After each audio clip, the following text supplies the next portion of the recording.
की ज्यादा उम्मीद है। ज्यादा उम्मीद है। सौरभ मेरे साथ मौजूद हैं। सौरभ, हालांकि बंगाल में चुनाव होता है तो बवाल तो होता ही, ये बात सही है। पिछली बार भी बवाल देखा हमने, देखा कि किस तरीके से जमीन पर गोलियां चली, मौत हुई, बवाल हुआ।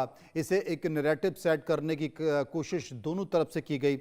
लेकिन एक चीज तो है, भले ही बीजेपी 3% से 4% से वो बढ़कर 38% के आसपास पहुंच गई हो, 77 सीटों पर पहुंच गई हो, लेकिन बीजेपी अपना खुद का नेता नहीं बना पाई। वो अपना खुद का चेहरा खड़ा नहीं कर पाई। इस विधानसभा चुनाव में आयतित किए हुए शुभेंदु अधिकारी के भरोसे ही बीजेपी को यह चुनाव लड़ना पड़ रहा है। देखिए देखिए, ये मैं एकदम डिफर करता हूँ मनोज जी। जी। बीजेपी किसी का चेहरे के ऊपर चुनाव नहीं लड़ते हैं। हमारे चेहरा एक ही चेहरा है, हम नरेंद्र मोदी जी के ऊपर चुनाव लड़ते हैं। देश का विकास पुरुष के चेहरे के ऊपर चुनाव लड़ते हैं। और चुनाव होने के बाद हमारा विधायक दल तैयार करता है कि उस राज्य के मुख्यमंत्री कौन होगा। जहां जहां हम 20-21 राज्य में सरकार चलाते हैं, हर जगह लगभग यही है, एक दो राज्य को छोड़। अब जहां बाकी रहा नैरेटिव्स के बाद, जो अभी सौरभ जी भी कह रहे थे थोड़ी देर नहीं, बाद, मैं इसलिए बात कर रहा हूं कि लीडरशिप का क्राइसिस देखिए कि अमित शाह को यह कहना पड़ रहा है बतौर देश का गृह मंत्री होकर कि भाई मैं 15 दिन बंगाल में ही हूं, मैं बंगाल से जाने वाला नहीं हूं। मैं उसी में आ रहा हूं, मैं एकदम वही बोलने वाला था। देखिए मनोज भाई, आप इतने सीनियर जर्नलिस्ट है, 15-20 साल का आपसे संबंध है, आप पूरे देश का इतना चुनाव कवर कर चुके हैं। अब बताइए कौन सी ऐसे स्टेट है जहां जुडिशियल ऑफिसर को, उसका हाई कोर्ट के ऑफिसर को बोलना पड़ रहा है कि मेरा कुछ हो जाए तो मेरा 5 साल के लड़की को देखना। कौन कह रहा है? जुडिशियल ऑफिसर, जिनका काम है न्याय दिलाना लोगों को। जिस राज्य में यह स्थिति है वहां गृह मंत्री नहीं रहेंगे तो कौन रहेंगे बताइए। आप एक राज्य ऐसे दिखा दीजिए जहां जुडिशियरी के ऊपर ऐसे अटैक होता है। हमने इसके पहले भी देखा है, हाईकोर्ट के जस्टिस थे हमारे राजाशेखर मंथा, उनके घर पे पोस्टर लगाया गया था क्योंकि वो क्या कर रहे थे, वो तृणमूल के जितने भ्रष्ट नेता आए थे उसके खिलाफ जांच के आदेश दे रहे थे। और आज ये जुडिशियल ऑफिसर को कौन अपॉइंट किया? Supreme court of India, three जजेस बेंच, चीफ जस्टिस को लेके 3 जजेस बेंच ने अपॉइंट किया था ना, ये सारे जुडिशियल ऑफिसर को एसआईआर का काम देखने के लिए। तो जिस राज्य में एक जुडिशियल ऑफिसर सुरक्षित नहीं है, वहां पे आम वोटरों का क्या स्थिति है मनोज जी? आप इस पे अपना टिप्पणी कीजिए। ये बड़ा तो सवाल है सुजाता जी। सुजाता जी, मैं आपसे पूछना चाहता हूं, इसके पहले भी जो उस समय के गवर्नर थे, तत्कालीन गवर्नर थे, धनखड़ साहब को सड़कों पर उतरना पड़ा, लेकिन कहीं ना कहीं सरकार या लॉ एंड ऑर्डर पर या वहां के अधिकारियों पर एक बड़ा सवाल उठ रहा है कि भाई जो जुडिशियल ऑफिसर्स हैं वो 9 घंटे तक बंधक बने रहे, खाना पीना उन्हें नहीं मिला और उनको अपनी सुरक्षा को लेकर संकेत देना पड़ा। और सुप्रीम कोर्ट ने भी इसे बहुत गंभीर माना है। लॉ एंड ऑर्डर को लेकर बार बार बंगाल के सरकार पर, बंगाल के प्रशासनिक अधिकारियों पर सवाल क्यों उठता है, इसका जवाब दे दीजिए। देखिए, मैं एक बात बोलना चाहती हूँ कि नाच ना जाने तो अंगन टेढ़ा।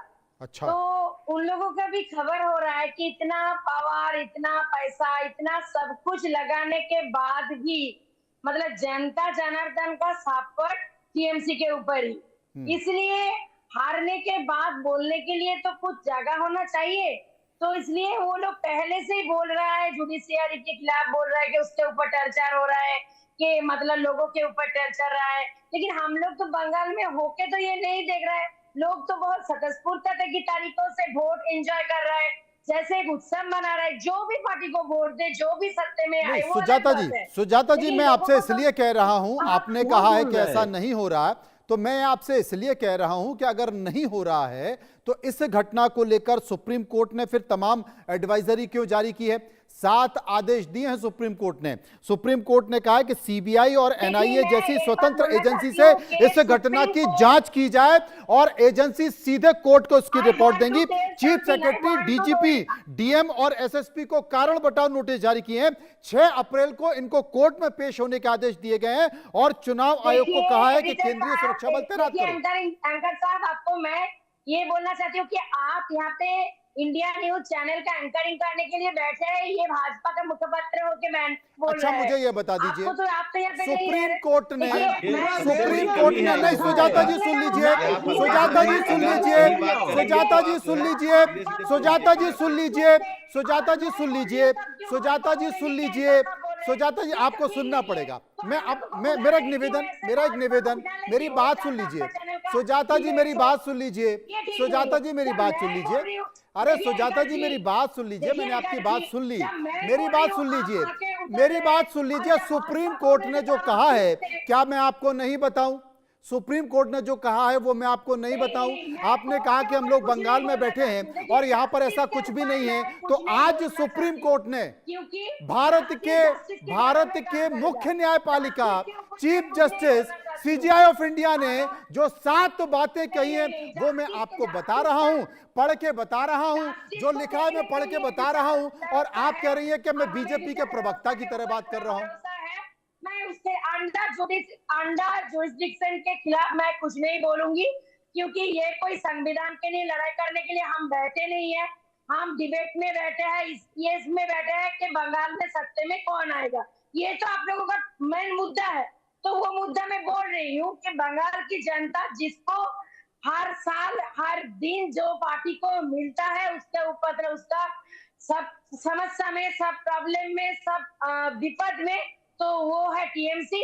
तो लोग ये सोच के ही वोट देंगे। किसी का खिलाफ बोलने के लिए मैं डिबेट्सों में नहीं बैठी हूँ। मैं अपना पार्टी का कामकाज के लिए बोलने के लिए बैठी हूँ। और जब लोगों के पास, मतलब लेडीज लोगों के पास रोजगार नहीं था, तब दीदी ने उनके हाथों में लक्ष्मी भंडार देके उन लोगों को सुजाता जी अपना पैर में खड़ा होने का बंदोबस्त किया। हो गया, और वो देख के अभी बहुत सारा स्टेट में हो गया। और मैं आपको बोल देती हूँ, बाकी स्टेट में जहाँ पे भाजपा है, दूसरे पार्टी का सरकार है, टीएमसी नहीं है, वहाँ पे लॉ एंड ऑर्डर कैसा है? सुजाता तो जी बोलने के लिए है तो अरे सुजाता जी, अब बाकी लोग भी हैं, सुजाता जी हो गया आपका, सुजाता जी आपका हो गया। मैंने जब सौरभ सिकदर से पूछा, कि आप अपने खुद की पार्टी का कोई नेता अब तक खड़ा नहीं कर पाए जो आपको आयतित किए हुए नेता के जरिए चेहरा बनाकर चुनाव लड़ना है, तो सौरभ ने तो मेरे ऊपर आरोप नहीं लगाया कि आप टीएमसी के प्रवक्ता की तरह क्यों बात कर रहे हैं। और आज सुप्रीम कोर्ट ने, अरे सुन लीजिए ना आप सुजाता जी, और आज सुप्रीम कोर्ट ने बंगाल के लॉ एंड ऑर्डर को लेकर सरकार के मुंह पर तमाचा मारा है। सुप्रीम कोर्ट ने कहा है कि सीबीआई और एनआईए जैसी संस्था से जांच करानी चाहिए। सुप्रीम कोर्ट ने बंगाल के चीफ सेक्रेटरी, सुप्रीम कोर्ट ने बंगाल के डीजीपी और सुप्रीम कोर्ट ने वहां के एसएसपी को नोटिस दिया है, जवाब मांगा है, 6 अप्रैल को कोर्ट में पेश होने के लिए कहा है। और सुप्रीम कोर्ट ने जो कहा है, और अगर वो मैंने कह दिया तो आप कह रहे हैं कि टीएमसी के प्रवक्ता की तरह बात कर रहे हो, कमाल कर रहे हो भाई। मैं सुप्रीम कोर्ट की बात आपको बता रहा हूं। सुप्रीम कोर्ट की बात बताना भी बीजेपी के प्रवक्ता जैसी बात कर रहा है सौरभ त्रिपाठी। मनोज जी, कुछ बोलूंगी टीएमसी की छटपटाहट आप समझिए, टीएमसी की छटपटाहट बता रहा हूं जी। ये जो एसआईआर की प्रक्रिया है, इससे ये अलग बौखलाए थे। अभी कांग्रेस ने अपने उम्मीदवार उतारे, 284 सीट पे इन्होंने अपने उम्मीदवार उतारे, जिसमें से इन्होंने 60 से ज्यादा मुस्लिम कैंडिडेट खड़े कर दिए, 44 महिलाएं खड़ी कर दी, 16 अनुसूचित जाति खड़ी कर दिए। ऊपर से एआईएमएम जो हमारे नाजिम साहब हैं, वो अपने अलग पार्टी से ओवैसी साहब और ये जो आपके जो वहां पे मुर्शिदाबाद के जो नेता हैं, वो सब मिलके खड़े हो गए। तो कहीं ना कहीं ये किसके वोट काटने जा रहे हैं? ये सब कहीं ना कहीं ममता दीदी का ही वोट काटेंगे। तो ममता दीदी को समझ में आ रहा है, उनको अपनी हार दिख रही है। और अगर आप इसको प्रॉपरली एनालाइज करेंगे तो जिस तरह जैसे जैसे चुनाव बढ़ते जाएंगे, जैसी घटना आज मालदा में हुई है वैसी और घटनाएं देखने को मिलेंगी। ये वेस्ट बंगाल के इलेक्शन का चरित्र रहा है। जब से कम्युनिस्ट पार्टी की सरकार रही है उसके बाद वही परिपाटी इन्होंने अपना ली। 152 सीट ऐसी हैं जहां पर एसडीएम रैंक या उससे हायर रैंक के रिटर्निंग ऑफिसर इलेक्शन कमीशन को बनाने पड़े ताकि शांतिपूर्ण तरीके से इलेक्शन हो सके। तो जिस तरह से इलेक्शन इस बार हो रहे हैं, ऐसे इलेक्शन मुझे नहीं लगता कि पिछले 50 वर्षों में कभी भी वेस्ट बंगाल में हुए होंगे मनोज जी। ये तमाम सारी बातें, लेकिन एआईएमआईएम के नेता भी मेरे साथ मौजूद हैं, मैं उनके पास चलूंगा। आप मानते हैं कि आपका जो संगठन आप चुनाव इस बार लड़ रहे हैं, वाकई उन वोट बैंकों को आप काट पाएंगे? टीएमसी का वोट बैंक, टीएमसी का मतदाता जो मुस्लिम मतदाता है, आप उसमें भरोसा जगा पाएंगे कि टीएमसी आपका भला नहीं कर पाएगी, कांग्रेस आपका भला नहीं कर पाएगी, वामपंथी आपका भला नहीं कर पाएंगे, आप हमारी तरफ आओगे, आपके पास आएंगे, या उनका भरोसा ममता बनर्जी पर, टीएमसी पर बरकरार रहेगा? देखिए सर, एक बात तो यह कि हम किसी का वोट काटने नहीं आ रहे हैं, अपने वोट को समेटने के लिए। अरे पूरी दुनिया को दिख रहा है यार कि आप वोट काटने आ रहे हैं। हम किसी का यहाँ वोट काटने नहीं आ रहे हैं। हाँ। और हम एक राजनीतिक दल है, हमें हक हासिल है कि हम जहां चाहें वहां चुनाव लड़े, जैसे अन्य पार्टियां चुनाव लड़ती हैं। यह हक हमें संवैधानिक रूप से हासिल है। तो अगर इस तरीके के ये जो चीजें जो बयानबाजी की जा रही है वो नहीं होनी चाहिए। हम किसी का वोट बैंक काटने नहीं आ रहे हैं। हम वोट बैंक जो बने हुए हैं, जो हमारे लोग जो वोट बैंक बने हुए थे लंबे समय से, हम उन्हें इंसाफ दिलाने आ रहे हैं, हम उनकी हिमायत में खड़े होने आ रहे हैं। सौरभ भाई, अब कोई उनके साथ छल नहीं समय कम है, मैं माफी चाहता हूं, लेकिन इस बार का चुनाव बड़ा रोचक होने जा रहा है। बताइए त्रिपाठी जल्दी।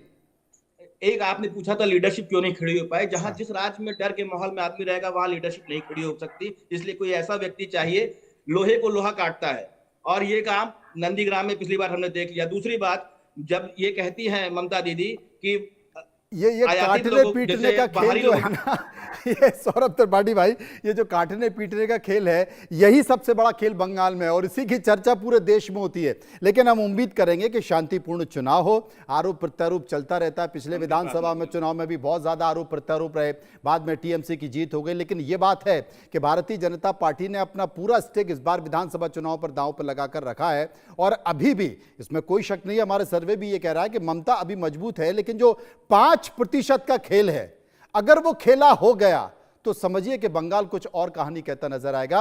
बहुत बहुत शुक्रिया करना चाहता हूं सभी